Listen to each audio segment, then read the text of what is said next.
Assalamualaikum warahmatullahi wabarakatuh. Alhamdulillahi rabbil alamin wal aqibatu lil muttaqin wala udwana illa 'alal zalimin. Nashhadu an la ilaha illallah wahdahu la syarika lahul malikul haqqul mubin. Wa nashhadu anna Muhammadan abduhu wa rasuluhu al-mab'utsuna rahmatan lil alamin. Allahumma shalli wa sallim wa barik ala nabiyyina Muhammadin wa ala alihi wa ashabihi wa dzurriyyatihi wa ummatihi ajmain, amma ba'du. Jamaah salat subuh rahimani wa rahimakumullah. Kita kembali lagi dalam kajian ta'lim kita tafsir di dalam Quran surah Al-Baqarah, yakni ayat yang berbunyi A'udzubillahi minasyaitonirrajim, bismillahirrahmanirrahim. Alladzina yanquduna ahdallah min ba'di mitsaqih wa yaqta'una ma amarallahu bihi ayyusala wa yufsiduna fil ard ulaika humul khasirun.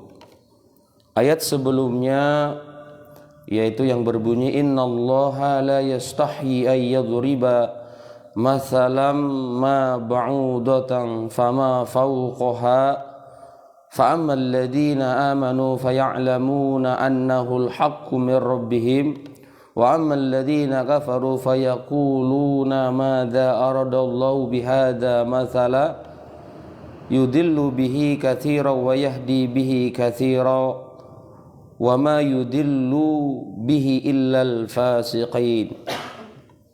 Sesungguhnya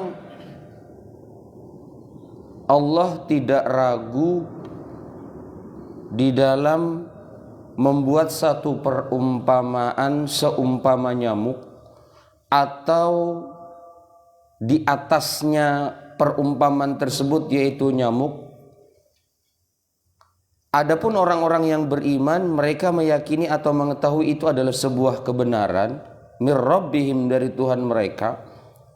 Wa amal ladina kafaru, adapun orang-orang kafir, fayaqulu, maka mereka akan berkata, apa yang dikehendaki oleh Allah dengan membuat satu perumpamaan ini. Dengan perumpamaan tersebut banyak orang yang disesatkan, banyak pula orang yang diberikan petunjuk. Dan tidak disesatkan oleh Allah kecuali orang-orang yang fasik, illal fasiqin.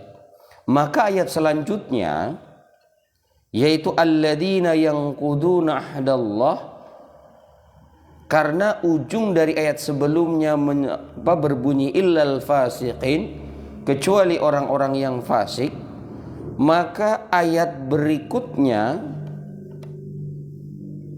itu menjelaskan tentang ciri-ciri, karakter, tanda-tanda orang itu orang fasik. Fasik itu berasal dari kata bahasa Arab fasako yabsuku piskon atau fusukon. Itu maknanya khuruju min ta'atillah wa ta'atir rasul. Makna fasik adalah keluar dari taat kepada Allah dan taat kepada Rasul. Jadi fasik itu tidak taat kepada Allah dan tidak pula taat kepada Rasul. Itu makna fasik.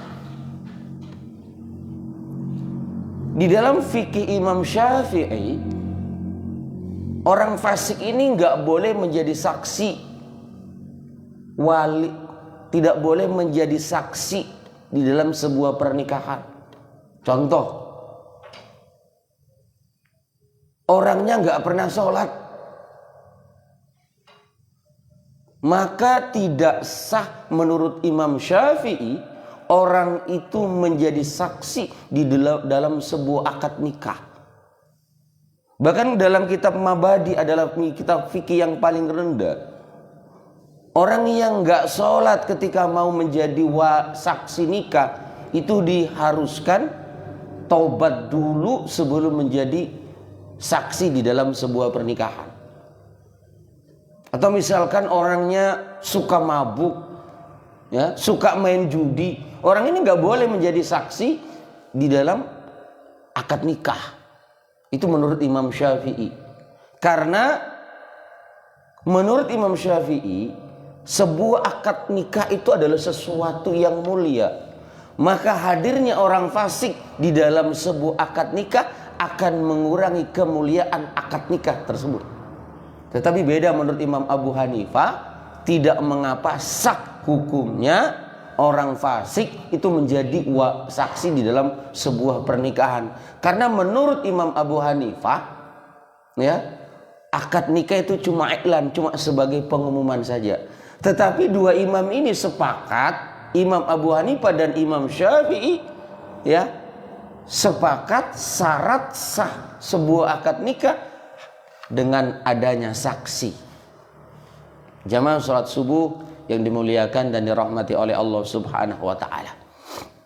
Jadi sekali lagi, fasik itu, ya, adalah keluar tidak taat kepada Allah dan tidak taat kepada Rasul, itu disebut dengan fasik. Menurut Imam Abu Hamid bin Muhammad Al-Ghazali, dalam kitabnya Mukasyafatul Qulub, fasik itu dibagi dua. Yang pertama fasik kafir, yang kedua fasik fajir. Fasik kafir adalah orang-orang yang keluar taat dengan Allah dengan terang-terang menyembah Allah dan menyekutukan Allah, yaitu orang kafir, disebut juga fasik, tapi fasik yang besar. Ya, tapi yang kedua dinamakan fasik fajir. Dia muslim, dia beriman, dia mengucapkan 2 kalimat syahadat, tetapi kesehariannya dia masih continue melakukan satu dosa. Ya, melakukan satu dosa. Mabuk, berzina, main judi, judi online, apapun bentuknya, maka orang ini dikategorikan adalah fasik fajir. Nah, ayat yang ini menjelaskan salah satu ciri-ciri karakter, tanda-tanda orang fasik. Alladzina yanquduna ahdallah min ba'di mitsaqihi wa yaqta'una ma amarallahu bihi ayyusala wa yufsiduna fil ard ulaika humul khasirun. Dari ayat ini ada 3 karakter ciri-ciri orang fasik. Mudah-mudahan kita tidak ada termasuk dalam ciri-ciri ini. Ciri-ciri yang pertama, ciri-ciri orang fasik, alladzina atun menjadi na'at, yang kuduna ahdallah. Ciri orang fasik yang pertama adalah orang yang suka melanggar janji dengan Allah. Ya, suka melanggar janji dengan Allah. Ma'ahada ilaihim fil kutubi minal imani bi Muhammadin sallallahu alaihi wasallam. Dalam tafsir Jalalain ini, pertanyaannya, melanggar janji yang mana? Kan orang fasik itu di sini dikatakan yang pertama, orang yang melanggar janji Allah. Janji yang mana? Di dalam kitab tafsir Jalalain ini adalah ma'ahadahu ilaihim. Ini khitabnya kepada orang-orang ahlu kitab yang telah memegang janji dalam kitab-kitab sebelum Al-Quran, ya, ahlu kitab Yahudi, ya, mereka akan beriman, berjanji dengan Allah, akan beriman dengan baginda Nabi Muhammad SAW. Tapi kenyataannya ketika Nabi Muhammad diutus oleh Allah dengan membawa Al-Quran, mereka tidak mau beriman dengan Nabi Muhammad SAW. Itu yang janji yang diminta oleh Allah. Mana janjimu? Kau melanggar janji.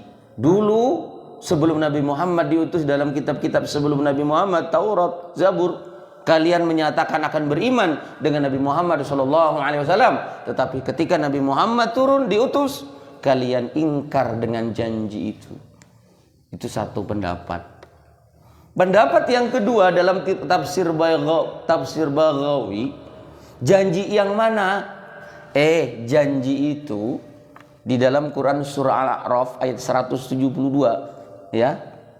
Wa id akhadha rabbuka min bani adam min zuhurihim dzurriyyatahum wa ashhadahum ala anfusihim alastu bi rabbikum qalu bala syahidna. Al-A'raf 172. Janji, dan ingatlah ketika Tuhanmu, ya, mengambil janji daripada anak Adam min zuhurihim, ketika masih dalam bentuk tulang sulbi, masih di belakang Nabi Adam, ya.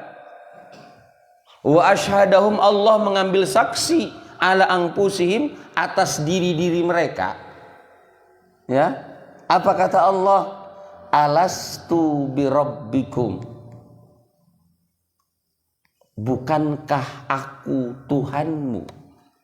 Qalu bala syahidna, ya kami menjadi saksi. Nah, janji ini yang diminta oleh Allah. Di dalam Sunan Imam Tirmidzi, Nabi Muhammad SAW bersabda, walamma khalaqallahu Adam masaha zuhrahu fasaqata min zuhrihi basamatin min durriyatihi ila yaumil qiyamah. Jadi ketika Allah Subhanahu wa taala selesai menciptakan satu produk yang terbaru yang bernama Adam alaihissalam, Allah mengusap punggung Nabi Adam. Ketika selesai diusap, berguguran nih dari punggung Nabi Adam itu jiwa-jiwa, ya, calon-calon jiwa-jiwa sampai hari kiamat. Maka hadis ini bisa dipahami,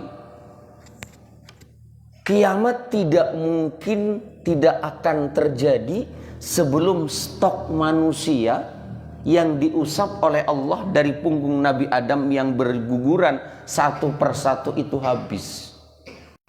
Itu berguguran satu persatu calon-calon jiwa dari Nabi Adam.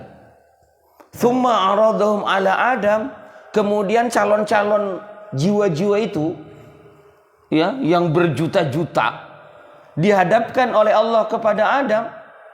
Faqala, Nabi Adam bertanya kepada Allah, ayu rabbiha uman haulai, ya Allah, siapa mereka ya Allah?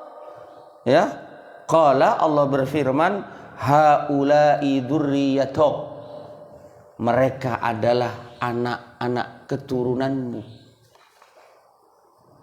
Jadi kita berasal dari Nabi Adam, dimintai persaksian kita di alam ruh atau alam arwah dengan menyaksikan bahwa Allah adalah Tuhan kita, dan kita menyaksikan bahwa Allah adalah Tuhan kita di dalam alam ruh atau alam arwah. Janji itu yang diminta. Tafsir daripada, ya, tafsirnya alladzina yanqudu ahdallah. Maka kita jangan termasuk, mudah-mudahan kita tidak termasuk orang-orang yang melanggar janji dengan Allah di alam ruh yang dulu kita menyatakan bahwa Allah adalah Tuhan kita. Mudah-mudahan kita dipelihara oleh Allah iman Islam kita, beriman dengan Allah sampai hari kiamat kelak, sampai ajal kematian datang menghampiri kita. Janji itu yang diminta oleh Allah, dan tergolong orang fasik. Itu yang diminta oleh Allah. Nah, lalu bagaimana sih kehidupan di dalam alam ruh atau alam arwah? Karena manusia itu ada satu pendapat mengatakan hidup di dalam 5 alam. Yang pertama alam ruh atau alam arwah. Yang kedua alam rahim. Ada yang mengatakan ada alam janin. Yang ketiga alam dunia. Yang keempat alam barzah atau alam kubur. Yang kelima adalah alam akhirat atau alam kiamat. Nah, kita posisi masih hidup di tengah-tengah alam dunia. Maka hakikatnya orang meninggal itu berpindahnya alam setelah alam dunia menuju alam barzah, alam penantian, sebelum alam berikutnya dan berikutnya. Maka mudah-mudahan di alam dunia ini kita mampu memaksimalkan, mengoptimalkan kesempatan kita hidup untuk beramal, beribadah kepada Allah Jalaluh. Bagaimana sih kehidupan di alam arwah atau alam ruh? Bersumber dari Aisyah radhiyallahu anha, diriwayatkan oleh Imam Bukhari, Nabi Muhammad SAW itu bersabda, al-arwahu junudun mujannadatun. Jadi ruh-ruh itu di dalam alam ruh, alam arwah, junudun mujannadatun. Itu seperti prajurit yang berkelompok-kelompok. Itu di dalam alam ruh. Setelah diminta persaksian oleh Allah Subhanahu wa taala, ya. Fama ta'arafa minha i'talafa. Kalau di dalam alam ruh itu kita berkelompok, saling kenal, ya. Ketika turun ke dunia minha i'talafa, maka akan akrab. Ada orang kan sering baru ketemu sekali, ya, ya, tetapi akrabnya luar biasa, kayak melebihi saudara. Apa yang dia minta kita berikan, apa yang kita minta dia sediakan. Bahkan ketika dia ada sesuatu yang menyakiti hati kita, kita mudah memaafkan. Bisa jadi kita dulu, ya, di alam ruh kita dulu, kita satu kelompok, satu barisan. Tetapi beda lagi misalkan wa ma tanaqara minha ikhtalafa. Tetapi jikalau kita di dalam alam ruh itu tidak berkelompok, berjauhan, bermusuhan, ya, minha ikhtalafa, ketika turun ke dunia dia akan mudah berselisih paham. Bisa jadi kita hidup di dunia ini ditakdirkan oleh Allah keluar dari rahim ibu kita, tetapi antara diri kita dan adik kita di dalam alam ruh kita tidak satu kelompok. Di dunia kita betul saudara, tetapi sedikit-sedikit berkelahi, ya, sedikit-sedikit tidak akur, sedikit-sedikit berselisih. Bisa jadi, ya, kita dengan adik kita, saudara kandung kita di dalam alam ruh itu tidak satu kelompok. Nah, janji itu yang diminta oleh Allah. Alladzina yanqudu ahdallah mim ba'di mitsaqi, setelah kokoh dan teguhnya janji itu. Ya, maka ciri karakter orang fasik yang pertama adalah orang yang melanggar janji dengan Allah. Mudah ciri karakter ini tidak ada dalam diri kita. Amin ya Rabb. Ciri yang kedua, ya, biar kita selesai. Ciri yang kedua, orang fasik itu apa? Wa yaqta'una ma amarallahu bihi ayyusala. Ya. Memutuskan apa yang diperintah oleh Allah kepadanya kemudian dia hubungkan. Artinya orang fasik itu suka melanggar aturan Allah, suka melanggar aturan baginda Nabi Muhammad sallallahu alaihi wasallam. Artinya orang ini tidak taat kepada Allah dan orang ini tidak taat kepada Rasul, tidak taat kepada baginda Nabi Muhammad SAW. Ini ciri karakter orang fasik yang kedua. Allah nyuruh sholat, kita nggak mau sholat. Allah nyuruh puasa, kita nggak mau puasa. Allah nyuruh kita zakat, kita tidak mau zakat. Pokoknya pendeknya menyalahi aturan dan perintah Allah, dia termasuk orang fasik. Ya. Minal imani bin nabi wa rahmi wa ghairu dalik an badlun min dhamiri bih. daripada iman dengan Nabi dan menyambung silaturahmi, dan selain daripada itu wa'an daripada ayu sholat menjadi badal daripada dhamir bi. Nah, ciri karakter orang fasik yang kedua apa? Yang ketiga, satu, suka melanggar janji dengan Allah. Yang kedua, nggak mau taat kepada Allah dan Rasulnya. Yang ketiga, wa yufsiduna fil ard, suka berbuat kerusakan di alam dunia, suka berbuat kerusakan di alam semesta. Tafsirnya apa di sini? Ya, bil ma'asi, dengan berbuat maksiat, melanggar perintah Allah, melanggar perintah Rasulullah, termasuk ma'asi dan berbuat kerusakan. Wa ta'wiki anil iman, dan menghalang-halangi daripada beriman dengan Allah. Ulaika humul khasirun, dan orang itu dilegitimasi oleh Allah, diberikan garansi oleh Allah adalah humul khasirun, orang-orang yang merugi. Ya, tafsirnya apa di sini? Lima sirhim ilan nar, la masirahum ilan nar, atau lima sirhim ilan nar, karena bagi mereka tempatnya adalah neraka. Al mu'abbadatu alaihim, dan kekal selama-lamanya mereka di dalam neraka. Sekali lagi, inti daripada ayat ini, ciri karakter orang fasik: satu, suka melanggar janji dengan Allah. Yang kedua, tidak taat kepada Allah dan tidak taat kepada Rasul. Dan yang ketiga, senantiasa berbuat kemaksiatan di alam dunia dengan berbuat maksiat. Kira-kira demikian yang dapat saya sampaikan. Mudah-mudahan yang sedikit ini ada manfaatnya. Mudah-mudahan yang sedikit ini menjadi tambahan ilmu buat kita, menambah pemahaman kita. Ternyata kita di alam arwah diminta persaksian oleh Allah, dan jangan sampai kita termasuk orang yang melanggar janji kita dengan Allah dalam ketika dulu kita menyaksikan adalah Allah Tuhan kita. Ayat selanjutnya, wa kaifa takfuruna billah, ya, kuntum wa kuntum amwat fa ahyakum, dan seterusnya. Kita tutup, subhanakallahumma wa bihamdik, nasyhadu an la ilaha illa anta wa nastaghfiruka wa natubu ilaik. Nun wal qalami wa ma yasturun. Assalamu alaikum warahmatullahi wabarakatuh.